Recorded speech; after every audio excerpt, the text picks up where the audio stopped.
The philosophical quest for a critical or even heroic position outside the European middle class, which we discussed in the last lecture, is a phenomenon that reached its culmination in the work of Friedrich Nietzsche, who lived from 1844 to 1900. And Nietzsche's death in 1900 can be taken, I think, as a symbolic ending point for 19th century European intellectual history. But Nietzsche's significance as a transitional figure goes well beyond the date of his death. In fact, Nietzsche stopped writing in 1889, but for the purposes of this course, it's convenient that he died in 1900 because this is the moment of transition toward the 20th century. And in fact, Nietzsche's work marks a transition from the 19th century into a whole series of intellectual concerns that dominated many of the 20th century cultural debates. For example, Nietzsche was highly concerned with the importance of language, or the question of language, with the nature of power, with the relativism of truth, with the meaning of ethics, and also with a critique of democracy. And all of these are issues that became major themes in 20th century intellectual life, but Nietzsche had already begun discussing them in the late 19th century. So in these respects, Nietzsche represents an especially influential example of the late 19th century critique of the Enlightenment, which would be continued into the 20th century. I began these lectures by suggesting that modern European intellectual history can be described as a recurring debate about the cultural meaning and legacy of the Enlightenment. It might even be described as an ongoing dialogue with the thinkers of the 18th century. The 19th century thinkers were always in a conversation with the previous century. And Nietzsche was an eager participant in this debate. He was very interested in the legacy of the 18th century and in the legacy of the French Revolution. Even though he himself was German, he saw the French Revolution as one of those turning points in European history. Now, on the one hand, Nietzsche accepted a number of Enlightenment assumptions about various aspects of culture and society. For example, Nietzsche very much believed, like many philosophers, that there were profound flaws in traditional religious beliefs. So he shared much of the Enlightenment skepticism about religion. But he also shared in the 18th century confidence in the great potential and power of human creativity. He shared that belief that human beings could create, that human beings had an almost unlimited potential. So in those respects, we could see Nietzsche as an heir of the Enlightenment tradition. But on the other hand, Nietzsche rejected the philosoph's faith in reason. He was very skeptical about reason as a source of truth. And he also denied the very existence of universal truths. He put much more emphasis on this cultural specificity of truths. And in that respect, he broke with the Enlightenment. And he also described the will to power rather than the use of reason as the key human trait. And so in all of these respects, he was very critical of the legacy of 18th century thought. And Nietzsche's critique of reason and his epistemological assumptions about truth as something created by language and culture, Nietzsche's ideas in this respect would be very much embraced by many 20th century philosophers who were looking for alternatives to Enlightenment conceptions of reason and truth. We could say that Nietzsche became the great leader of a new movement critiquing the Enlightenment. At the same time, his fascination with the will to power, what he called the will to power, his fascination with this will to power and his critique of democracy would become important to various political movements in the 20th century. In fact, his praise for what he called the noble few, the elite, would be embraced and distorted by many 20th century political movements, including, above all, fascism, or in his own native German society, Nazism. And historians have often debated what is the relation between Nietzsche and the Nazis. I think most scholars believe the Nazis profoundly distorted Nietzsche, but there are clearly elements of his thought, some of his Darwinian themes or his emphasis on the will to power that can be twisted more or less readily into certain themes of the Nazi movement. And so this is a continuing debate about Nietzsche. What is his relation to the 20th century political movements that developed later? But in this concluding lecture, I don't really want to talk about Nietzsche and the Nazis or these political debates. I want to summarize some key themes of Nietzsche's life and thought, and then I want to suggest how his critique of 19th century European culture brings us back to questions about the Enlightenment, the point at which we began this course. And I think Nietzsche is an excellent way in which to do this. He offers us a way into this dialogue because Nietzsche himself was in this dialogue with 18th century philosophers and more generally with the entire Western philosophical tradition. So Nietzsche is a part of this dialogue that I've been describing. At the same time that he's engaged in a dialogue with the 18th century, Nietzsche marks the starting point for the intellectual history of the 20th century. And that's why, in many ways, he's an appropriate figure for the ending point of this course. So what did Nietzsche promote? What kinds of ideas? That's the question I want to take up now. Nietzsche shared much of Kierkegaard's view of modern human societies and religion, but he pushed his analysis of modernity in a very different direction. Although Nietzsche agreed with critics who condemned the emptiness and mediocrity of modern European culture, he decided that the individual must make some kind of heroic leap toward the self rather than toward God or toward high culture. He didn't follow Kierkegaard in the belief in God, and he didn't follow people like Arnold in thinking that high culture was the solution for the emptiness or the mediocrity of modern mass society. In fact, Nietzsche said that God was dead. And he also said that an excessive respect for high cultural traditions destroyed creativity and life itself. That people who were obsessed with tradition or with the great works of the past lost the creative will within themselves. And so he was skeptical about religion and also about high culture.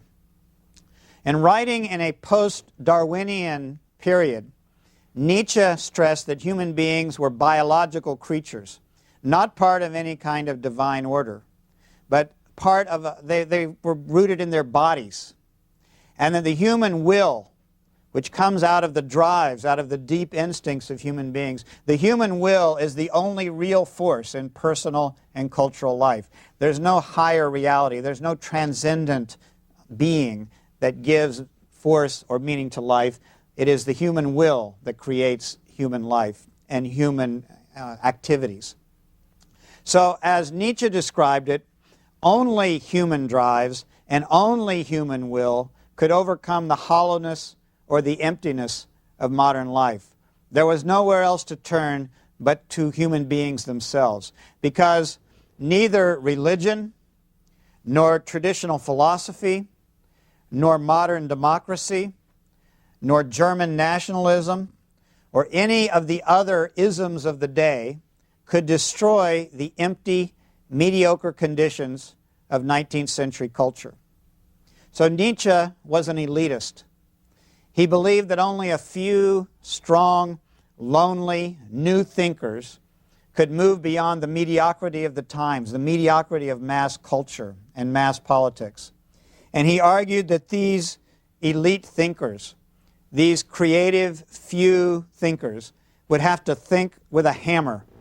That was the metaphor he liked to use, thinking with a hammer in order to smash the reigning pieties of the day. So if one were going to think of an artwork with Nietzsche, you should think of Nietzsche holding a hammer as he faces the metaphysical and religious traditions of Western culture. Now, Nietzsche's rejection of traditional religion and morality and German nationalism was at radical odds with his own background. And this is one of the great paradoxes of Nietzsche's life and thought, because he was born into an extremely pious and patriotic family. You would have thought that if his lessons had taken hold, he would have been a good, loyal, German, religious patriot. His father was a Lutheran minister, as in fact his mother's father was also a Lutheran minister. So he was both the son and grandson of Lutheran ministers. And young Friedrich was in fact named for Friedrich Wilhelm IV, the King of Prussia, because his father, Friedrich Nietzsche's father, was a great admirer of the King of Prussia. And so he came into this world, young Friedrich Nietzsche, as part of a patriotic religious household. But Nietzsche's father had a complete mental breakdown when young Nietzsche was only 4 years old. And then the father died. So young Nietzsche did not have a father as he was growing up. He was actually raised by his mother, by his grandmother, by 2 aunts, and also he had a younger sister. So he grew up in a household of women. And some scholars have gone so far as to argue that this upbringing contributed to the hostility for women that appears in many of his later writings. That's a kind of a psychological explanation for why he was often misogynist in his writings. We don't know exactly what produced some of his attitudes about women, but we do know he grew up in a kind of hothouse environment without any men in the household. And Nietzsche never married. He never really lived in close relationships with women later in life, although he had some women friends and he had some close male friends. He was not a recluse until perhaps the very last years of his life before he went insane. Nietzsche studied philology and the history of ancient languages. And as a young man, he was named professor at the University of Basel in Switzerland at age 24. He was named a professor of philology and the study of languages at an incredibly early age. It was almost unprecedented that a man of that age would be given such an appointment. And he was considered a brilliant young philologist, one of the great linguistic scholars of his generation. But after he took up his position, he had constant health problems. And eventually he resigned his academic position when he was only 34 years old. So he got a very early start on his academic career, and then he had a very early retirement from his academic careers. And some historians think he was infected with syphilis. This was the origin of his health problems. That when he was a young man, he was in the army for a short time, and the argument is that he visited a brothel, that he had a brief relationship with a prostitute and ended up with syphilis. But no one can prove this for sure. All that we know is that he had persistent health problems throughout his life. He had stomach problems, he had headaches, and there seems to be a recurring problem here that suggests a fundamental health issue that may have come from his young manhood. But after he resigned from the University of Basel at age 34, Nietzsche wandered for years around southern Europe. He never lived in one place after that. He lived alone, he wrote books, and he traveled. And he wrote books about the crisis in European civilization. He said that the European tradition was basically exhausted, that it had lost its intellectual and cultural vitality. And he tried to develop both a critique of that tradition and a new philosophy of heroic individual morality. And he continued to work on this until he went insane in 1889. And again, we don't know exactly why he went insane, perhaps because of syphilis, as some scholars have argued, perhaps because of the physical and mental problems that struck his father. There may have been some inherited problem there. We don't know exactly what caused it, but we do know that on the last day before they took him away, he saw a man beating a horse in the street, flogging a horse in Italy, in a city in Italy, in Turin, I believe. And Nietzsche ran up and tried to embrace the horse. And he was knocked to the ground, and they came and they dragged him away. And he then was taken to a hospital, and he spent his last 11 years more or less in asylums. Occasionally he went to be with his mother, but most of the time he was in an asylum, and he never wrote another page. So his intellectual career ended abruptly when he was still in his 40s. But apart from the question of syphilis or an inherited physical problem, some scholars have argued that the sheer intensity of Nietzsche's philosophical struggle could have pushed him over the psychological edge. I want to talk now about the struggle, the intellectual struggle that he went through in his intellectual and philosophical projects. Nietzsche wanted to analyze the whole foundation of European ethics and philosophy. But he also wanted to use a writing style that would differ from other philosophical works. He didn't want to write in a systematic philosophical form or discourse. Instead, he wanted to use humor. He wanted to use aphorisms to make his points. He would write in short paragraphs, divided one after another, rather than a long flowing argument. And he once claimed that he would like to rank philosophers not on the basis of their logical arguments, but on the basis of their laughter. Or as he said, he would rank them all the way up to those capable of golden laughter.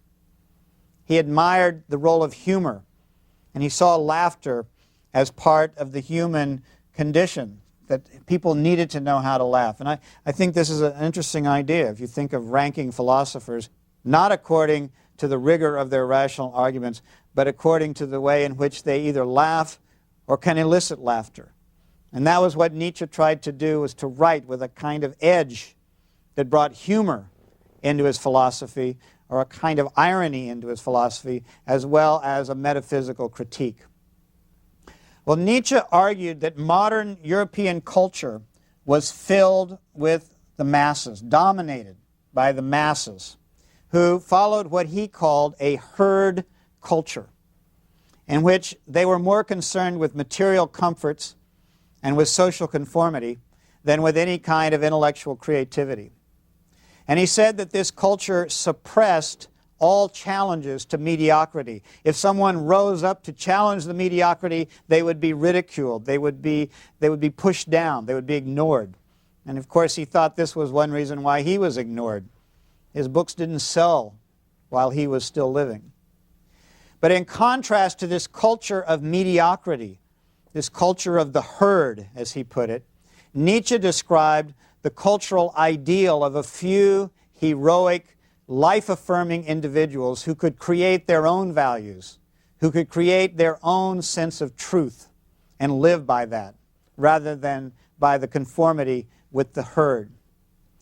Now, Nietzsche said that the ancient Greek ideal was the ideal that modern people should try to recover in some way. They couldn't simply be ancient Greeks, but they should be aware of the ancient Greek ideals. The ancient Greek ideal of independent, strong-willed persons. This is how he sort of romanticized ancient Greeks. But he said that this Greek ideal of the independent person had been destroyed by bourgeois materialism and by the post-revolutionary democratic culture of the 19th century. He saw the French Revolution as creating this emphasis on democratic equality, whereas for Nietzsche, the true way of understanding human beings is to understand that there are elites, there are people who push beyond the crowd, beyond the general population.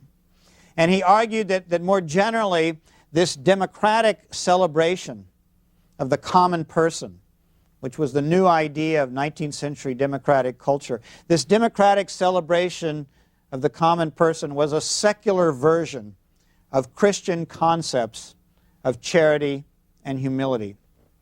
Nietzsche argued that Christian values had impoverished life, that Christian values dehumanized individuals by denying their healthy will to power, their healthy instincts. And here again, you can hear a little echo of a certain kind of Darwinian thought, which argues that out of the person there are drives, there are deep instincts that have to be expressed. But for Nietzsche, these drives have been repressed by Christian culture. And so Nietzsche sought to understand this cultural process of repression by analyzing the two major sources of the Western tradition, Greek thought and Judeo-Christian thought.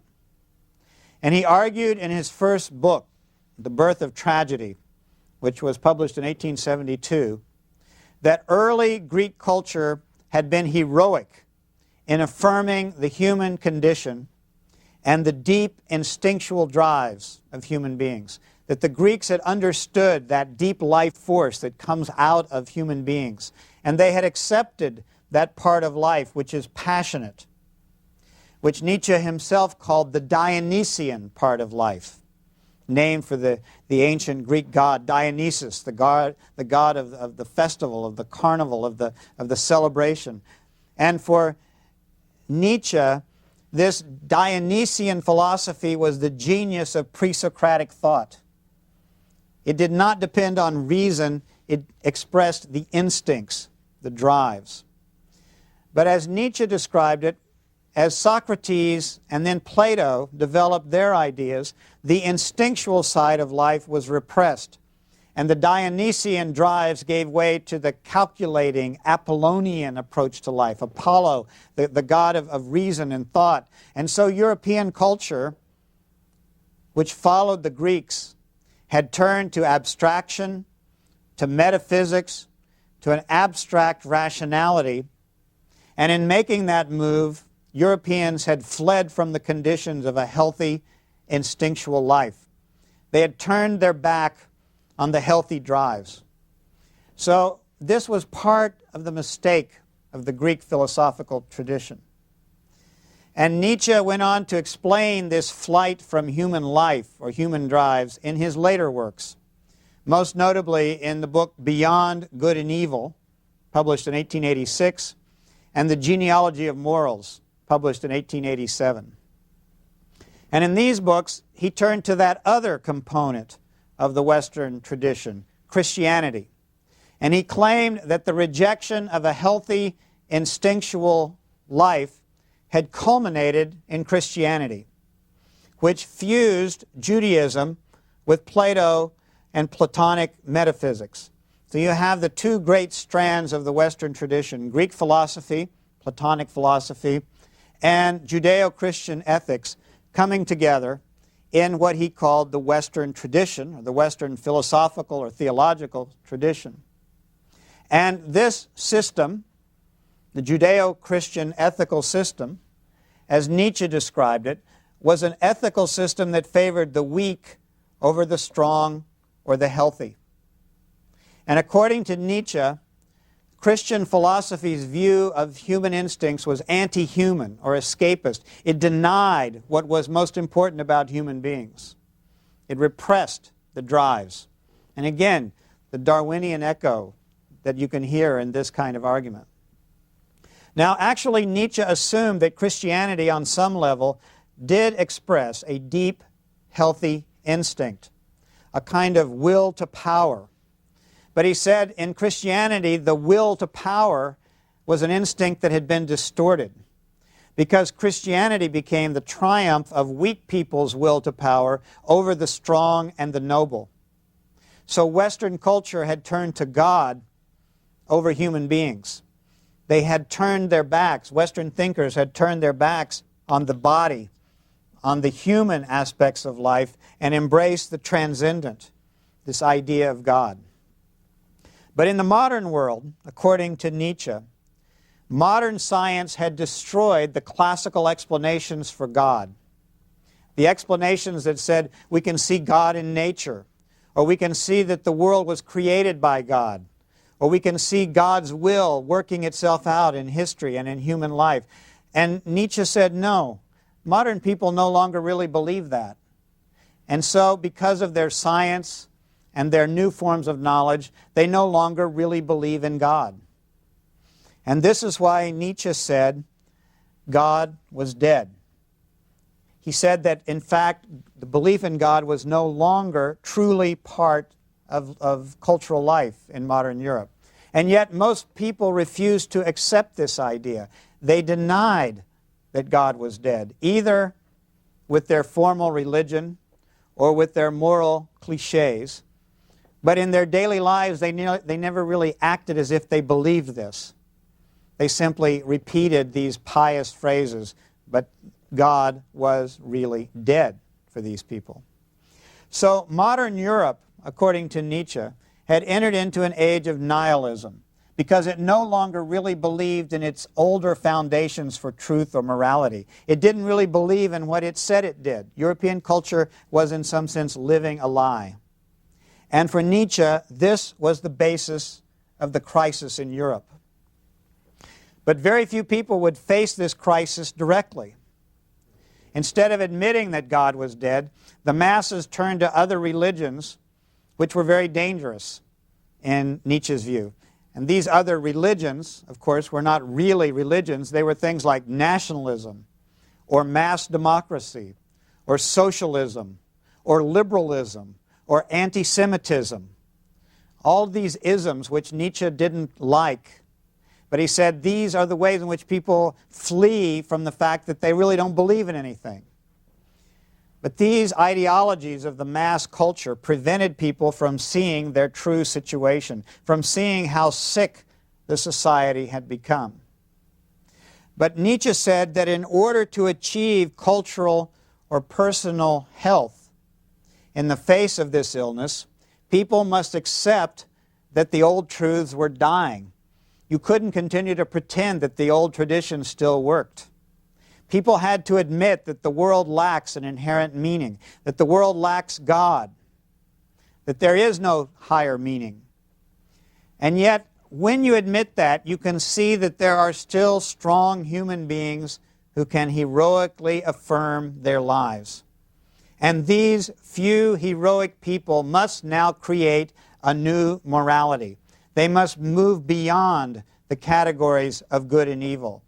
They must go beyond religious truths as we have understood them. These heroic persons must define new truths for themselves.